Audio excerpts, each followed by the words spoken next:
La question que j'ai posée est celle-ci. Dans quelle mesure peut-on affirmer que la sophrologie est d'inspiration phénoménologique ? Je souhaite partir de quelques remarques. La première remarque est celle-ci, c'est-à-dire d'établir une distinction entre une sophrologie phénoménologique et une sophrologie d'inspiration phénoménologique. Un sophrologue qui serait entièrement phénoménologue devrait avoir reçu une double formation, c'est-à-dire une formation de sophrologue et une formation de phénoménologue. Si nous prenons l'exemple de la psychanalyse, on peut dire qu'une formation de psychanalyste nécessite au moins, si vous voulez, à la base, l'étude dans le texte des travaux de Freud et puis d'autres, bien entendu, psychanalystes. Donc on peut partir du principe aussi qu'une formation de phénoménologie renvoie au moins vers l'étude des travaux de Husserl. Les sophrologues ne lisent pas, si vous voulez, en général, ou très peu, les textes de Husserl, peut-être pour s'endormir. Et on peut partir, si vous voulez, du principe que le sophrologue, s'il n'est pas un phénoménologue, la question est celle-ci: comment peut-on affirmer que la sophrologie est d'inspiration phénoménologique ? À mon sens, je pense qu'il est nécessaire d'insister sur le mot « inspiration ». C'est-à-dire qu'une sophrologie d'inspiration phénoménologique rappellerait une chose, c'est que le sophrologue profite d'une influence. Comment cette influence s'articule-t-elle ? À mon sens, cette influence s'articule autour de 4 dimensions. La méthode, le corps, l'être, les valeurs. Donc je souhaite organiser mon exposé autour de ces 4 dimensions. Et donc, mon idée est celle-ci, c'est-à-dire, je vais essayer de démontrer que, au moins ces 4 dimensions définissent intrinsèquement la posture professionnelle du sophrologue. Je commence par la méthode. La méthode prend sens autour de 2 paramètres fondamentaux qui mettent en jeu le pouvoir du sophrologue. Premier paramètre, le logos du sophrologue lui-même, dans sa pratique au quotidien. Deuxième paramètre, l'expérience du sophronisant. En soi, le logos relève quand même déjà de l'expérience. Premier paramètre, le logos du sophrologue. Une sophrologie d'inspiration phénoménologique nécessite que nous expliquions, en tant que professionnels aux stagiaires, les raisons pour lesquelles il faut éviter d'induire pendant les pratiques. Cette ligne de conduite est difficile et elle est inévitablement problématique. Pour quelle raison ? Le désir du logos non inducteur se heurte inévitablement à une réalité. La neutralité que nous recherchons dans notre logos est plus un idéal qu'un état de fait. C'est-à-dire qu'en fin de compte, nous devons travailler en permanence pour améliorer, si vous voulez, pour atteindre un peu plus de neutralité à chaque fois. On doit donc partir du principe en sophrologie que, d'une part, le sophrologue est conduit à réfléchir en permanence, et ça c'est son travail continu, sur les techniques qu'il utilise pour apprendre à les adapter, ce qui veut dire, de mon point de vue, que la sophrologie est toujours situationnelle. C'est ce que Caicedo appelle le principe d'adaptabilité, mais qui nous rappelle à chaque fois que même si nous apprenons des techniques, nous sommes toujours confrontés à des situations différentes. D'autre part, il est nécessaire que le sophrologue réfléchisse sur son propre langage en se posant une question récurrente. La question est celle-ci: comment arriver à m'exprimer pour atteindre le plus de neutralité possible, sachant que toute démarche de communication n'est jamais neutre, puisqu'elle est en soi ce que j'appellerais une action.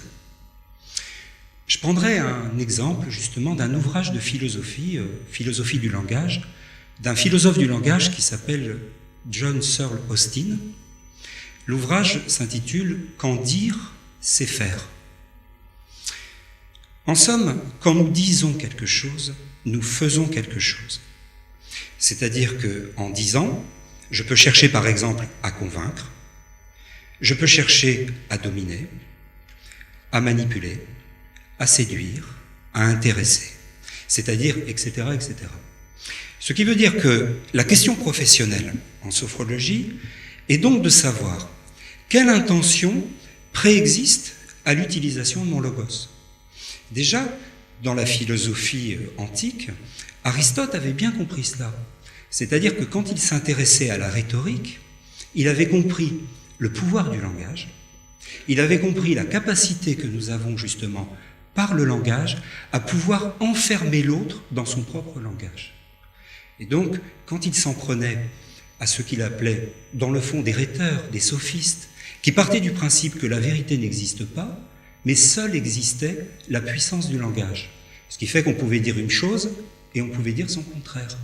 Et pour apprendre à une personne à devenir justement politique, au sens, si vous voulez, de la capacité à pouvoir diriger la cité, puisque c'était aussi cela, ce à quoi, si vous voulez, les sophistes étaient réservés, apprendre précisément à pouvoir avoir la responsabilité des hautes charges de la cité, il était toujours question de pouvoir dire une chose, convaincre, dire le contraire et être en mesure de convaincre. Vous voyez, on peut dire que ça n'a pas beaucoup changé avec les politiques aujourd'hui. Donc, en fin de compte, le pouvoir du sophrologue se situe toujours dans l'articulation de son propre logos et dans l'action qu'il compte mener par ce logos. Le pouvoir du sophrologue se définit en termes de capacité, c'est-à-dire qu'il va trouver sa juste posture professionnelle entre présence nécessaire et laisser-être. Il est donc constamment renvoyé à lui-même dans un double mouvement, et ce double mouvement l'oblige à revisiter constamment en même temps la séance précisément qu'il anime. Donc nous sommes, nous, professionnellement confrontés à la nécessité de rechercher la juste posture. C'est pas facile, à partir de ce que j'ai essayé d'exposer. Cette juste posture qui aurait pour objectif de favoriser le laisser-être et qui peut, parfois, déclencher un phénomène chez le sophronisant. C'est-à-dire que ce phénomène serait celui d'un acheminement progressif vers sa propre parole. C'est le titre d'une œuvre d'Heidegger, l'acheminement vers la parole, dans ce sens. Une parole intérieure, parfois les sophronisants ne parlent pas, mais il se passe des choses, si vous voulez, intérieurement, et une parole intérieure qui s'extériorise pendant le dialogue post-sophronique. Deuxième paramètre, l'expérience du sophronisant. Dans le fond, il s'agit pour lui de prendre conscience, quelque part, que le sens du monde part de lui, c'est-à-dire de sa manière de le constituer, de le définir. D'apprendre à mettre entre parenthèses ce qu'il croit connaître de son corps pour plus s'inscrire dans l'expérience du phénomène, d'apprendre à vivre une expérience d'accueil plutôt que de domination. Parfois, les sophronisants disent « c'est curieux, mais au fur et à mesure que je fais de la sophrologie, j'ai le sentiment d'être beaucoup plus dans l'accueil et moins dans le désir, si vous voulez, du pouvoir au sens d'exprimer ma domination. D'apprendre à respecter les exigences dans le fond d'une phénodescription dont nous vous parlerons après. D'écrire sans juger. En somme, il s'agit de comprendre et d'expérimenter le principe de réalité objective. Je reviens à la phénoménologie. La phénoménologie est une philosophie de la subjectivité. À mon sens, le principe de réalité objective est toujours un principe subjectif à visée objective. Qu'il s'agisse du sophrologue ou du sophronisant, ils sont tous les deux inscrits dans une démarche commune, ce que nous appelons en phénoménologie l'accueil du phénomène. Husserl part du principe que le phénomène est une apparition, c'est-à-dire que le phénomène est ce qui apparaît à mon regard pendant l'expérience, ce qui s'offre à moi dans l'expérience que j'effectue ici et maintenant, c'est-à-dire que le phénomène correspondrait à la manière pour la chose que j'expérimente de se donner toujours à moi à l'état naissant, comme si c'était la première fois. Je continue avec le corps. Après la méthode, le corps. En ce qui concerne le corps, nous avons souvent tendance à parler du corps en le conceptualisant. C'est-à-dire que nous faisons du corps l'objet d'une discipline, la physiologie, la médecine, le sport, etc. Pour la sophrologie, le corps ne peut pas être réductible à l'objet d'une discipline. Dans le fond, qu'est-ce que la sophrologie opère ? Elle opère un renversement pour passer du corps-objet vers le corps-sujet.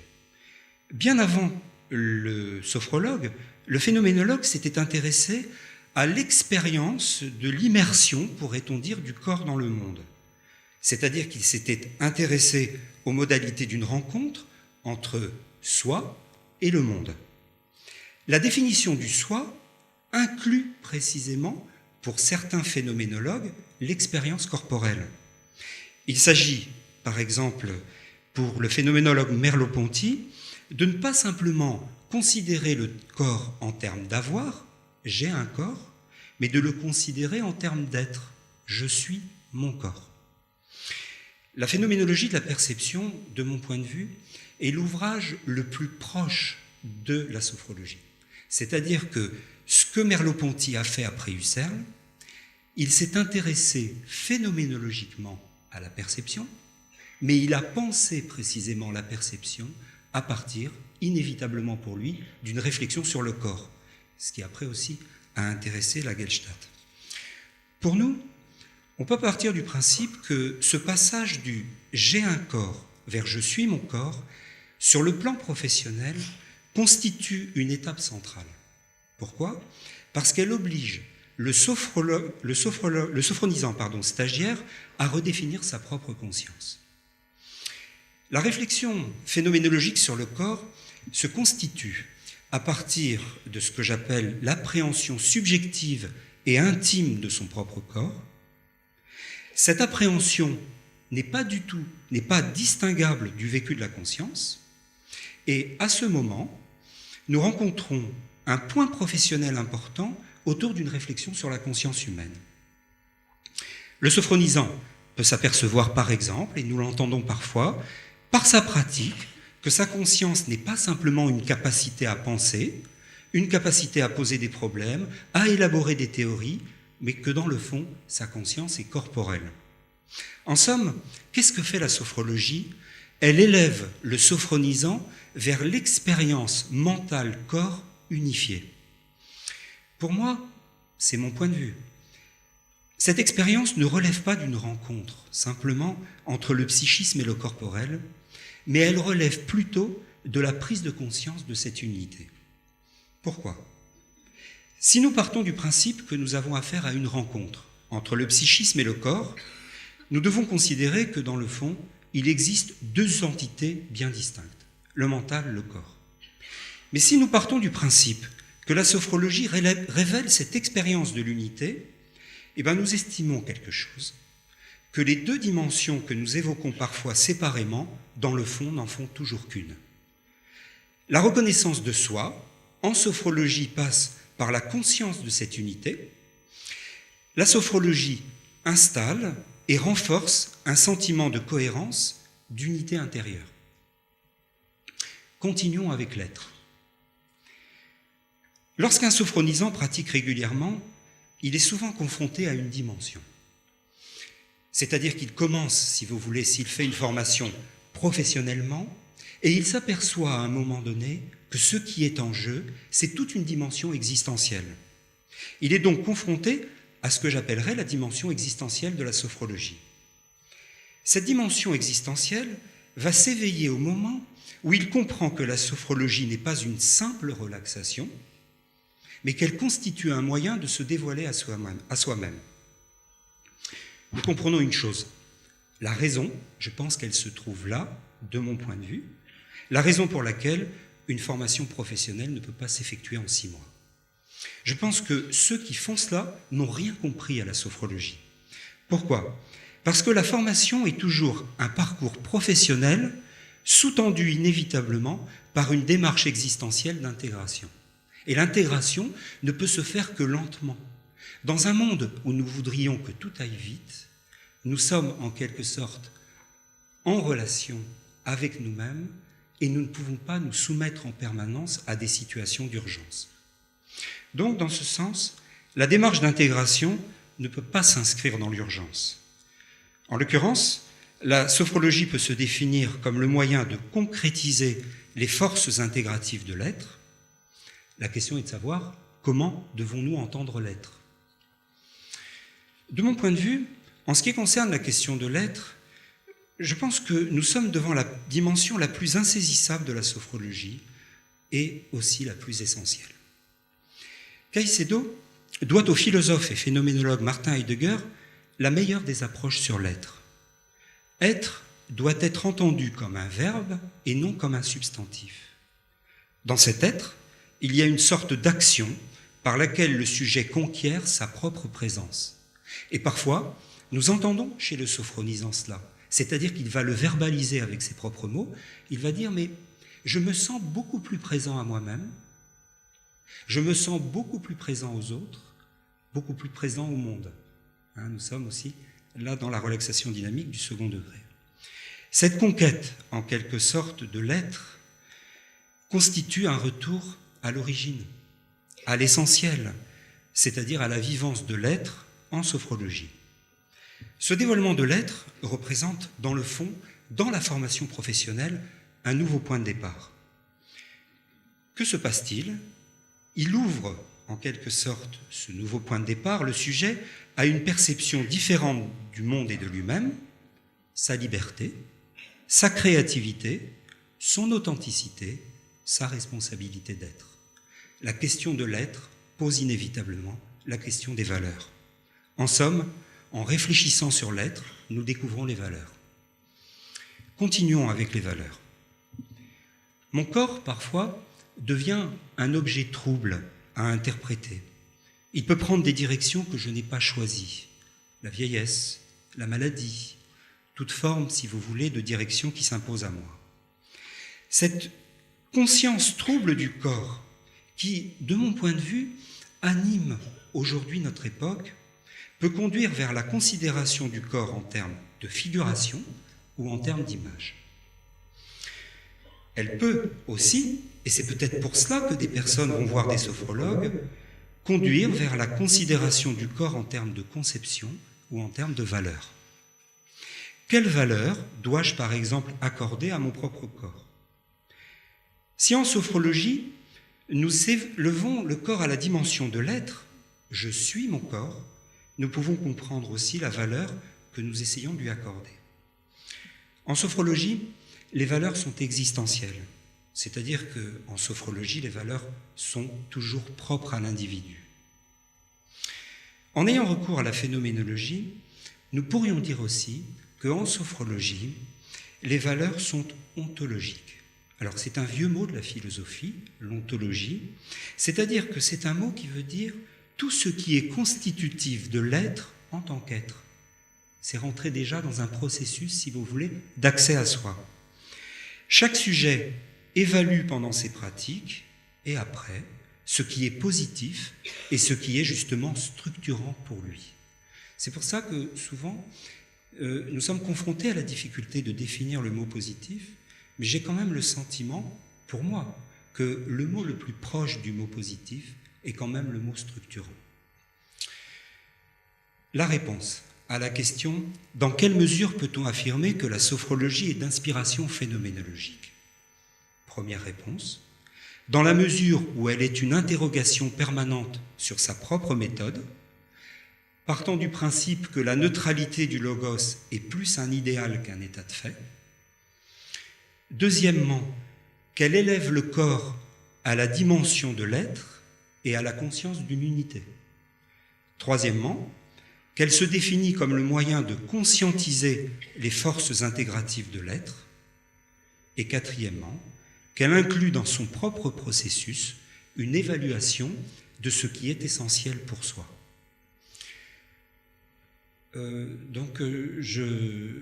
À partir de maintenant, nous allons nous intéresser aux phénodescriptions et vivre à travers ces phénodescriptions l'expérience du phénomène. Je vous remercie beaucoup.